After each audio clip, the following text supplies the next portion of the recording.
Good evening. Is it working? Good evening. Thank you very much, Your Excellency, for your presentation. My name is Amir Debra. I am an entertainment and lifestyle blogger. And my first question would be, when you were talking, you did mention some of the jobs you've created and what you're going to do. Right. But when I look at jobs and the youth, it's one thing having a job, and then it's one thing having a well-paying job. And on the flip side, people are complaining about salaries not being good enough. And across board, I don't think in the last 8 years we've seen something that was so significant to change the salary structure across board for people. So as we are looking at creating jobs, also, what are you going to do if you come into office in terms of creating lucrative jobs for people? Because I don't want to arrive at the airport and see airport staff begging for money or complaining that they're not earning enough. Yes, thank you very much. And I think that's a very good concern for all of us, because you want decent, well-paying jobs that can make ends meet. And so for us, you start by education and skills training, right? That the skills can get you the better jobs, because there are certain skills that are demanded, whether it's in the oil industry, fabricators and welders and so on, and they tell us we don't have enough of them. We have people looking for the jobs, but they may not have the skills. So how do we match the skill set with the labor market demand? It's a very, very, very important thing. And this is why, we have the Ghana Skills Development Fund. We've got a $40 million investment in that to build skills of Ghanaian workers. We are invested over the last 7 years, about $6 billion, 6 billion Ghana cedis in TVET, the skills. We've retooled 34 NVTIs with state-of-the-art equipment so that they can get the skills done. If you don't have the skill, they cannot get the well-paying jobs, both inside and outside the country. So I think the first thing is do the education and skills. Free SHS is helping.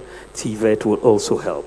And then you need the skills side. And then also you need to encourage the apprenticeships programs, because a lot of the time you may finish, you want to be a hairdresser or whatever, you need to go through the apprenticeship programs. And I think that is also something that we'll be doing. Then you look at investments in the digital space, for example, IT, where there's a lot of demand for skills. And so if we can train people to have those skills, they can have better jobs in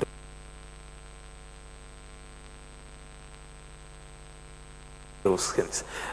So I believe that generally the skill set of people, and if you look at where we are trying to go, whether it's invest in the Agric Sector, whether it's in the digital sector, the housing sector, the infrastructure sector, you can have higher and better quality paying jobs in those sectors when you bring the skills to bear in those areas, even in agriculture. So maybe Sheldon can... All right. Doc, my name is Bernard Kojamo Afuba. You are very famous. Nickname for you, maybe you have not heard it. I call you Bawizi. So, right. Thank you. Yes, Bawizi. So for Thank those who don't know, yes. Sheldon. But my question is, I run a youth-driven platform. I engage a lot of youth in my line of work. And most of the times when you speak to them or you go to the grounds and you're having conversations with them and you make mention, the government has created 2.6 million jobs, and they go like, it is not reflecting. We do not have jobs. And that is like general atmosphere amongst most of the youth out there. Either they have been employed and they are being paid paltry sums of money, their salaries are not being paid on time, or they have not been paid at all. So just standing here and telling us that you have created 2.6 million or 2.3 million jobs is not enough for us. We want to see the tangibles. We want to be employable. We don't want to be employment statistics at the end of the day. So I want to know what your government is going to do to expand the various sectors of production so that we can absorb all these people into the system and they get paid well. On the other side of things too, there is this video that was posted by Honorable Kojo Opon Kroma, where in the video it was asserted that you have trained 1 million youth in coding. I want to understand. I know training and actual employment be two different things. When you train someone and the person doesn't have a job, it doesn't qualify to be called employment. So these people that you want to train, we will train. Is there a job market for them to be absorbing so that it wouldn't just be training? Because when you train and there is no job, then there's no point. Also, thank you. Dog, maybe dog. So dog, I am a young entrepreneur. I started new media after school, after not getting job anywhere. Now I have made it. I have put in the effort to bring in national service people to work with me, right? And every year we take in about 2-3 national service people. I'm a private company. I'm not a government company. Now I'm supposed to pay these, national service people a certain amount of money, which is more than what the government is paying. And after that, I am supposed to pay money to the government through the national, service secretariat. For a private startup company like mine, that is not funded by anyone, and I'm paying all these amount of money to the government. What are, the benefits, the opportunities for me in your government, so that I can create a fertile grounds to absorb in a lot more people, so that I can work with them and create employment for them?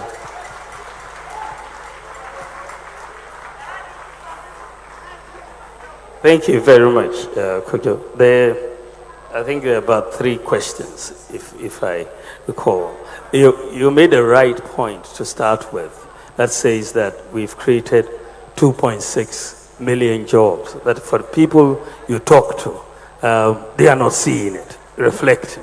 And that's exactly the point I made. That in fact, even though we've created 2.6 million jobs, it's not sufficient. The demand for employment is very high, but you can just imagine that if you had not created this 2.6 million, the demand would have even been higher, right? So the fact is that it's true. We haven't done enough in that sense that you want to do more. And this is why I believe if you look at the program I'm putting forward, it's very, very key. The business side, you look at the tax reforms that we are proposing that will help stimulate the private sector. I'm talking about people who have issues with tax liabilities and are not able to hire people but if you give them an amnesty, all of a sudden there's a significant capital injection of sorts, so that they are able now to hire people and restart their businesses. But if they have to use their capital to pay GRA, all these tax liabilities, you have a big problem. So you look at those reforms, the move to the flat tax system, making our tax system very transparent. A lot of businesses, and I've talked to many, have so many challenges with the tax system. I believe that the Buy Ghana First policy, which I'm going to back up with law, is also a major avenue for job creation. Because at the moment, the default setting, given our Public Procurement Act, practically tends to go to import whatever you need to buy as government. Because the local firms are not able to be price competitive.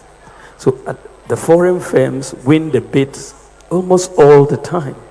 So I want us to factor in the cost of unemployment in the bidding processes to say, look, if you give it to the foreign firms, you are creating unemployment. So how do we bring the jobs to our people? Bring a law, and then at least you have to buy Ghana first, and then we get more jobs to our people. So I think that is. Then you look at the whole issue of the cost of power. Power is very expensive for our businesses. And I want us to move towards solar and bring in 2,000 megawatts of solar power and reduce that. Then I want to bring in the credit scoring system. You know, the demand for goods and for so many services is much lower if you don't have access to credit in your economy, right? But if you have access to credit, you look at the US, consumer demand drives GDP, over 60% of GDP, because people have access to credit and they can buy goods. And that when people buy goods, it means you need to employ people to manufacture those goods. So there is a direct link between the credit system and jobs. So I believe that when we open up the credit scoring system, we open up the job market for our people, and you'll be able to create more jobs. Because you look at the mortgage market, as I was saying, the mortgage market in the US is 3 trillion. It's almost 600,000 times our mortgage market. Now, no modern country, and I don't know of any, I've looked at it, has developed without a mortgage market. Because the value of your land is dead if you don't have a mortgage market. In the advanced countries, they unleash the capital out of the land. In economics, you say land, labor, capital, and entrepreneurship. In Ghana, land is out, but that's our most valuable asset. So if you don't digitalize and get the land titling right, so that banks can be confident that when they lend on the basis of a particular land, that it actually does belong to you, right? So if we don't solve that problem of ownership of land, people will have to use land guards, and then they finish, they don't have title. Most businesses are started by mortgaging their properties. Most businesses out there. But here, the room to do that is foreclosed. It's completely foreclosed. So I want us to go back and tackle the fundamental problem. Deal with the issue of land titling and complete that process to allow. Then you can have a housing market develop. The housing market is the most important market in any economy. If the housing market goes down, the economy collapses, right? So if we don't tackle the housing market issue of mortgages, the land titling issue, we'll have a lot of dead capital stuck in the ground. A lot of people have houses. They live in them for 30 years, but they don't have title to the house. They don't have title. They could have mortgaged this house and gotten capital to start a business, but they don't have title. So they will not proceed. It will just be dead capital. When they die, the children will live there. They cannot do anything with it. Even selling it becomes a problem. So if we don't develop our housing market, we're not going to develop. So these are some of the things I believe that we need to do. I mean, you raised another point about skills, like people are trained 1 million, and all of that. That is very, very important point. But where do you start in building digital talent? As a country, we have from ground zero. We want to enter the digital age. You cannot without digital talent. Otherwise, you'll be importing it all the time. So you need to grow your digital talent. So you have to bring in skills. And the only way you can begin to grow your digital talent is to train your people. And if you are training 1 million people, maybe not all the million will get jobs in Ghana. But you can sit in Ghana and do a lot of business process outsourcing abroad. You can work in the UK, US, right from here. It doesn't have to be a job in Ghana. But if you don't have those skills, you don't have the opportunities for you won't be able to start. So for every country, and I've told other countries, colleagues in other countries, that look, Africa should build its digital talent. Otherwise, we will continue to import. I have made sure right from the beginning that all our digitalization projects are done by local talent, all of them. And it has been a matter of policy that we grow the talent here, we make our mistakes here, we learn, and then the next time we'll do better. So if you look at everything we have done, virtually everything, it has been by local talent.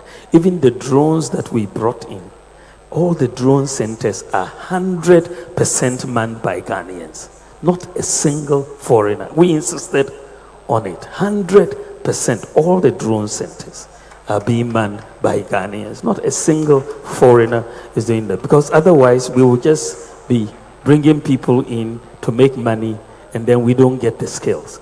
But today, people are coming to hire Ghanaians. Recently, someone was taken to San Francisco to train drone flight operators because we have the most experience. We are the world's largest drone delivery service. So I think that, yes, you have to start from somewhere. You have to build the talent, and then you can otherwise, but then you don't have any ticket for entry into the game. You'll be stuck out, and others will come and do it for you. So I want to give Ghana a chance to grow our industry. Yeah. Maybe Nessa? Your Excellency, my name is Vanessa Abose, popularly known as Nessa. Okay. You've been talking about digitalization a lot, and I want to focus on the infrastructure aspect. Now, when I look at the infrastructure aspect, I see 3 components. 1, high speed when it comes to internet. Number 2, data centers. And number 3, uninterrupted power supply. Now, when we break it down, this brings me to the questions. Your Excellence, we are still experiencing doomsday. So, if we are still experiencing doomsday, what are you putting in place to make sure that we have reliable power supply so that digitalization will be optimized? B, which is data centers. Data centers will create more jobs for people in the tech areas. What are you putting in place for these people? And last but not the least, when it comes to the internet, we do not have reliable internet for digitalization. Then it brings me to the cost of data. Data is so expensive. The youth are trying so hard to become CEOs. We are posting on TikTok, Instagram, Snapchat, and so forth.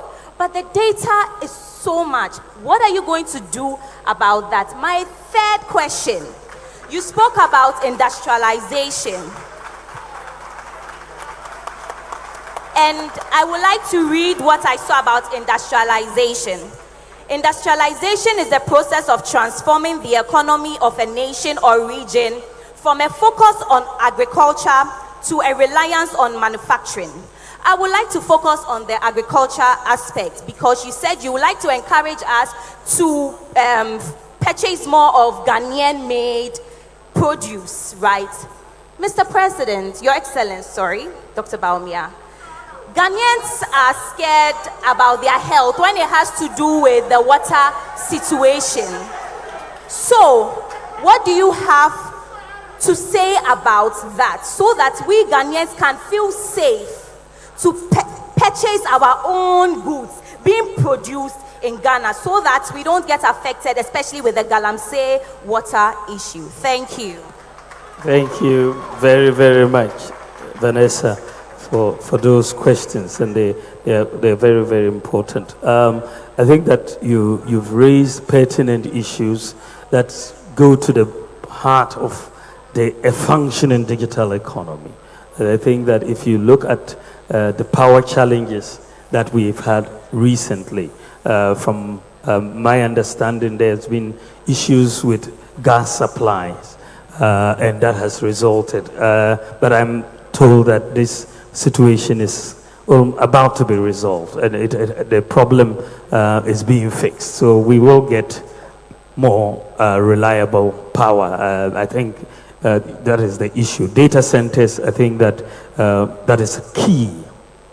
That is very, very key. As you know, we have through gotten a data center around Apollonia City right now, which is one of the largest that we have in the country. I went to launch it recently because it's very, very important. And we have also said in my manifesto that we've got to build more data centers to do that. So I don't argue with you in that sense. One of the things that what we have prioritized also is fiber optic cable over the last 7 years. Today, I can tell you that 93% of all the NCA licensed fiber optic cable in Ghana was put in place in the last 8 years. 93% was put in place in the last 8 years. That is key for infrastructure. Just a couple of days ago, we launched 5G, which is going to seriously increase the speed. You're talking about, at least 100 times faster than 4G, maybe 1,000 times, and then 100 times more capacity than 4G. So I think that coming in with 4G, you're going to see major increase in speeds. With 5G, major increase in speeds. In terms of internet penetration, as you have rightly pointed out, one of the barriers for us is cost of data. For all of us, for all the youth that I speak to.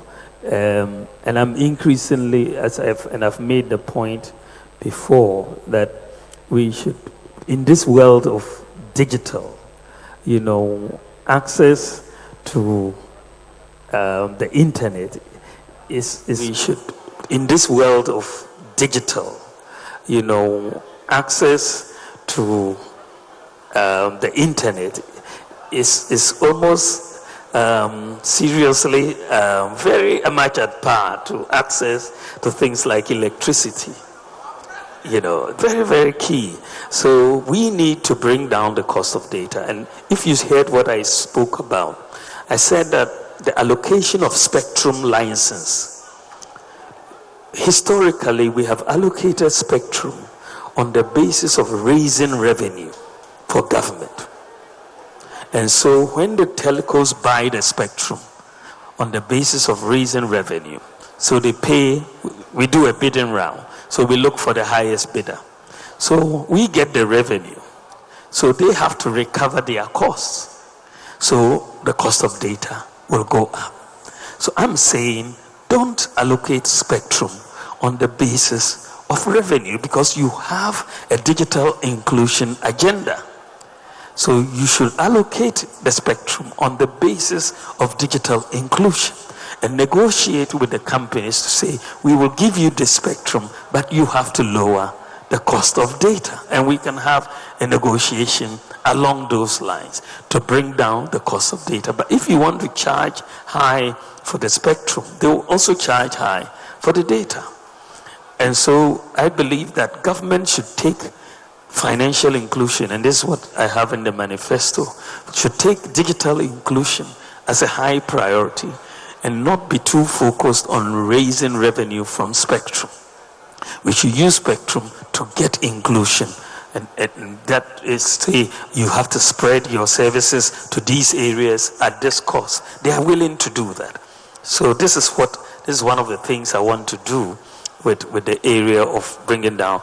And I also want to reduce, eliminate the duties on mobile phones, so that we can bring down the cost of the phones and make them more accessible. I would like, where we are going, I would like to make sure almost everybody has a smartphone. That's basically what it should be, because as you put all these services out there, if people cannot access them, then you don't get the benefit globally. So I think that is where we want to go.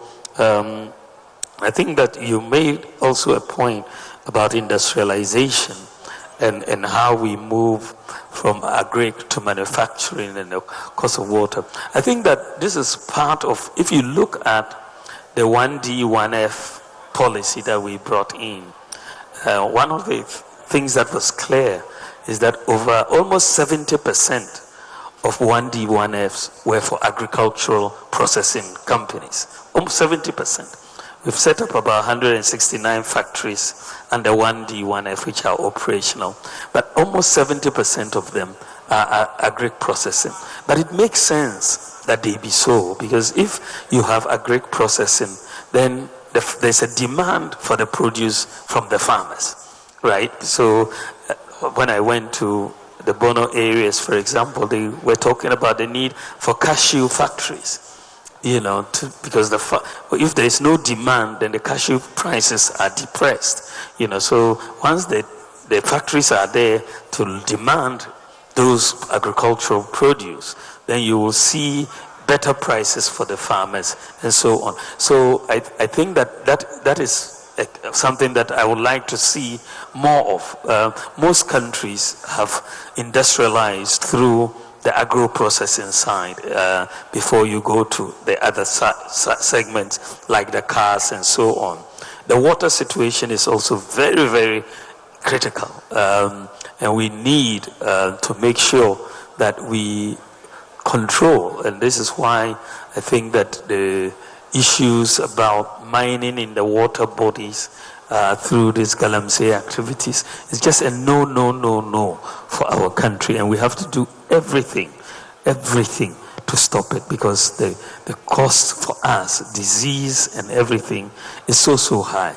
And this is why we really need to regulate the small-scale mining sector and direct them to areas where gold can be found, because most of them think that the gold can be found in the water bodies.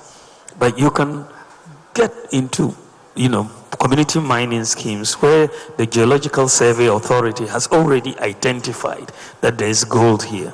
So you go there, we give you these mercury-free machines and all of that. So you don't have to go to the water bodies, and it's regulated. And I think that is very, very important that we focus there. Thank you. Thank you. Mr. President, we'll take some quick questions from the Asante region. Asante region, if you can hear us, please ask us just 2 questions, and then we can begin to wrap up. Asante region. Asante region. Is that the Ashanti auditorium? Yes, that's Asante region. Please go ahead with your question. Go ahead with your question. Hello. Good evening. You see. Please, my name is. Hello. Please, my name is. Vice President. Hello, Mr. Vice President, which we all call you the economic wizard. I would want you to help me with something here, some economics here. With the SMEs you are planning of empowering, I would want to ask, after our produce and whatever we've done and with our supply, we'd want to know how and the steps you've taken to help with the demand, which is the household, to actually hold whatever we are doing.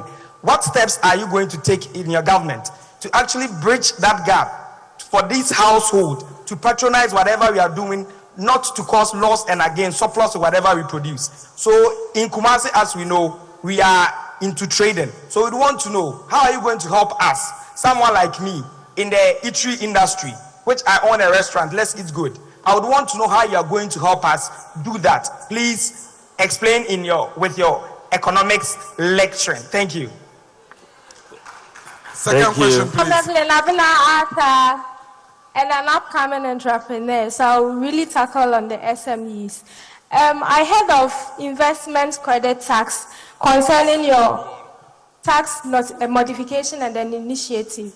So I would love you to throw more light on that, because I'm in Ashanti region, so I'll talk for Ashanti region.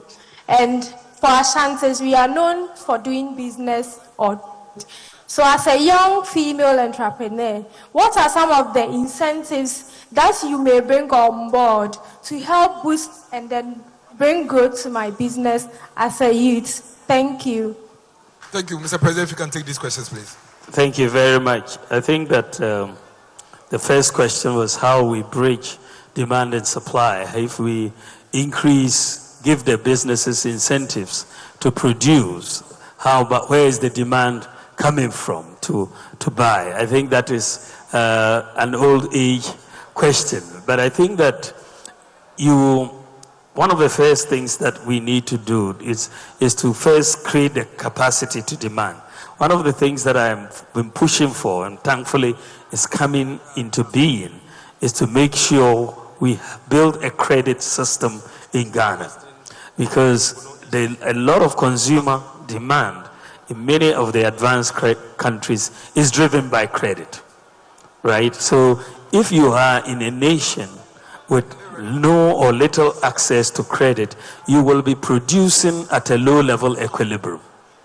But if there is access to credit, then there's demand for your goods, and people will buy the latest phone, the latest TV, the latest consumable. So for traders, I think generally we want to see that there is a demand that can be driven by credit availability. And this is why the credit scoring system for me is going to be so transformational for Ghana. I've been working on this for 16 years. I introduced the first Credit Reporting Act for Ghana in 2003, I think, or so, yes. Around 2003, yeah. So, and then we sort of been trying to get, or maybe 2007, trying to get Ghana moving in the direction of a credit reporting and credit scoring. For the 8 years of the previous government, very little was done. In fact, nothing was done. And so when we got back, we said that, look, let's pick this thing up and work to bring a credit system to Ghana. But you needed to put the Ghana card in place, the digital address system, mobile money interoperability, so that everybody could have a bank account. Now we've been able to do all of that. So for the first time in our history, we are going to have a credit scoring system that allows people, and as I said, I see digital lending coming up very, very soon. We are already seeing it. Phone companies are giving people loans and so on. And so you're going to see with credit scoring a lot more credit being given to people who can then come to your shops and buy, or even stay at home and order from your shops, because they have the credit, they can pay for it and all of that. So I think that has been one of the major things that we are going to do to expand demand in this country. Secondly, it's just job creation. The more jobs you have, the more incomes there are, and then you have more purchases from businesses. And I think if we can get in, for example, tourists coming into Ghana, as we are enhancing our tourism industry, creative arts industry, the visits, the e-visas that we are providing, the free visas to Caribbean and African countries, it will make Ghana popular in terms of tourism. We've already seen impacts with the December in Ghana and all of that. So I believe all of these things can help us generate more demand for your goods as we go along. Then the other question had to do with investment tax credits, and basically, as an investor, a tax credit basically will be able to say you may owe this amount in tax, but we'll give you credit for it. And so for the next 3 years, you are not going to be able to, we are not going to demand for you to pay these taxes. And that gives you capital. As I said when I was speaking, many companies, the first 3 years, are just trying to find their feet. This is not the time you want to be looking for tax revenue from them. When they set up the businesses and they employ people, then they'll make money. Once they make money, you'll get your tax. But if you don't make money, you don't get taxes. So I don't want our tax authorities to go and be chasing people for taxes, for incomes they have not even yet made. Sometimes people are told pay in advance. That is the case. That pay in advance. What pay in what advance? You haven't made the money. How do you pay? So you need to make the tax system friendly to investors. And this is what I intend to do. And so the flat tax system is simple. If you make zero income, you pay zero taxes. There's no pay in advance matter. You see what I mean? It's a simple tax system, flat. You see what I mean? It's a percentage of your profit. If you made no profit, you have zero to pay. It's a very simple system. And so I believe that we will be able to do so to help entrepreneurs and businesses moving in this direction. Thank you, Mr. President. Western region and Eastern region that we are done. One question from Western and one from Eastern. Shall we have Western region, please? Western region. Western region. If Western is already, let's do Eastern region.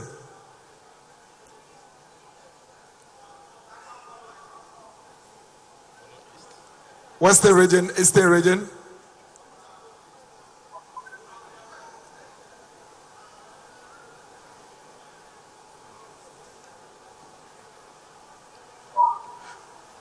Okay.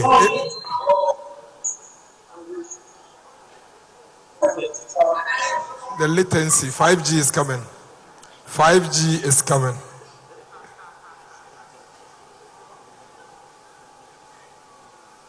Are we getting Western and Eastern?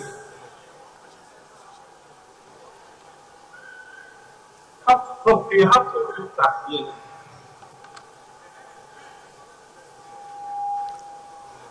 All right then, we'll take one question then from social media, and then would. So it says a lot of people lament about young people not having interest in agric sector, but a few are in there doing well. And I shared the example of Clement Frimpong, a graduate of KNEST, who is doing well with his rabbit farm. My point is that young people want money and won't mind going into agric if we have the right systems and returns. What assurances do you have for us towards creating agric jobs? You have 1 million digital jobs. Can you have 1 million agric jobs? What is your plan for creating jobs in the agriculture sector? Philip Mensa is asking.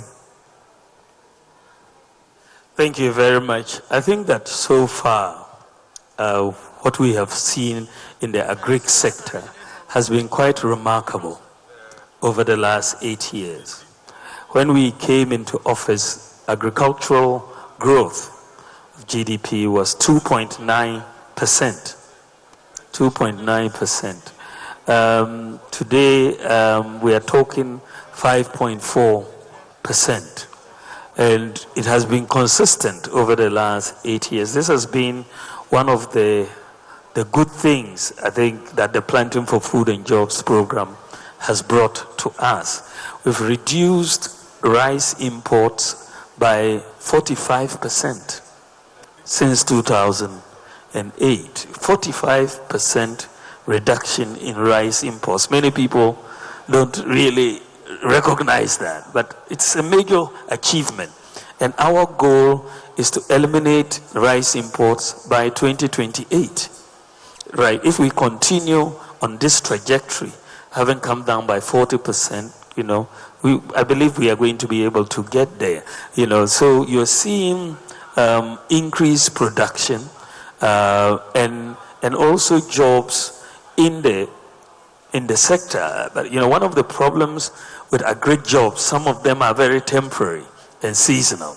And so when we did our job calculations, for example, for this 2.6 million figure, we excluded all the Planting for Food and Jobs sector because they may be there in one season and then you go and look for the particular person, they are unemployed in the next season until it comes back again. So I said exclude all those jobs. Even though you created them, I don't want to include them in the data because they are too seasonal sometimes. So, that is the case. One of the problems, I think, if you look at our agric sector, is that we do so much rudimentary technology.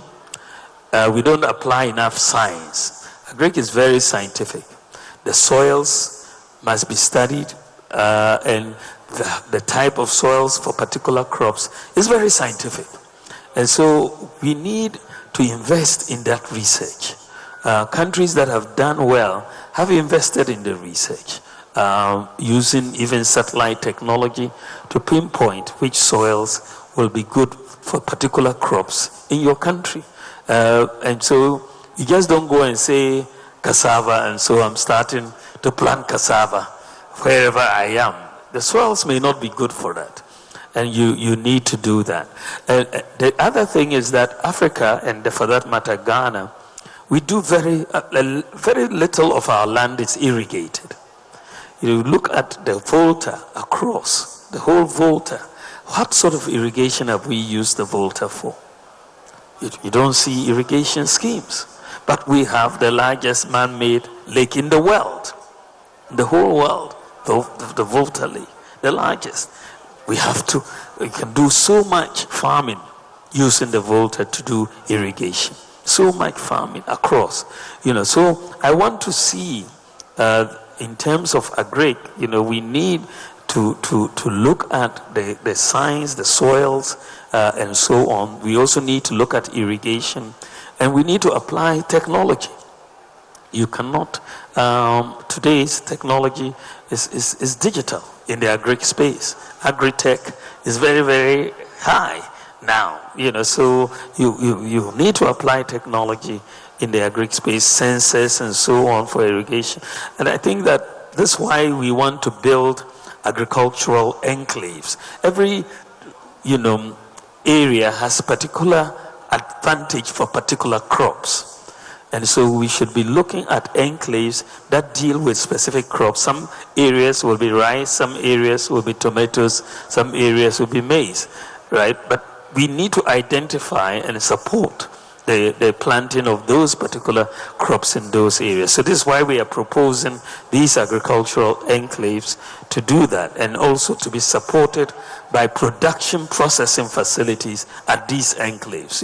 So every enclave, if it's a cashew enclave, you must have a cashew processing plant in that enclave. If it's a rice enclave, you must have rice processing plants, and so on. So you want to support those enclaves with processing and also with irrigation. But the biggest constraint for many farmers is finance, right? So this is why we're saying that we need to redirect Agricultural Development Bank, working with the finance and the SME banks to get into agriculture. I was having a discussion with a friend of mine who drew my attention. He says, we have a fund for education, GET fund. We have a fund for health, NHIS, but we don't have anything for agri, which is probably the most important commercial activity that we need to undertake, given that 60% of our population is engaged there. He has a point. So we need to get direct financing. And I also am proposing the setting up to help the farmers, especially in this area, with district agric mechanization centers. Many farmers have problems accessing mechanization. They use rudimentary equipment. So if we can get them the tractors, the combine harvesters, the planters that they can use in their districts, then you really solve a big problem. So recently we've done the DRIP program for road construction. In every district, we've given every district an excavator, a grader, a roller, backhoe, tipper truck, and all of that. And that is helping. So I want to take that same concept into the agric sector. Let's work with the private sector and get every district, every farming district, equipment, a center where the farmers can go in. I've seen many of the farmers, many of them are poor. Even renting tractors is a problem. So we need to help them. So these are the areas, and I believe that if we apply technology, we will generate a lot of jobs in the agric sector. They're much more than, because it's the biggest sector, much more than any other sector, if we give the farmers the push and the lift. Yeah, thank you. Thank you very much. Thank you, Mr. President. Please put your hands together for the Vice President and Presidential candidate of the MPP 2024 elections. It's been a very intriguing engagement, a lot more to discuss, a lot more to talk about. But I'm sure in the coming days, we are going to even interact more. The Vice President continues his engagement in the constituencies, and as he moves around, the conversation would continue. Thank you, Northern Region. Thank you, Northeast Region, Savannah Region, Upper East Region, Western Region, Western North Region, Central, Greater Accra, Volta, Oti, Eastern, Bono East, and Ahafo Region. Thank you, Ghana. Thank you, the young people of this country. Thank you for your time, and we're grateful. December 7th is just here. Number 1 on your ballot paper is the man for the future and the man for the youth of this country. Thank you, and God bless us all.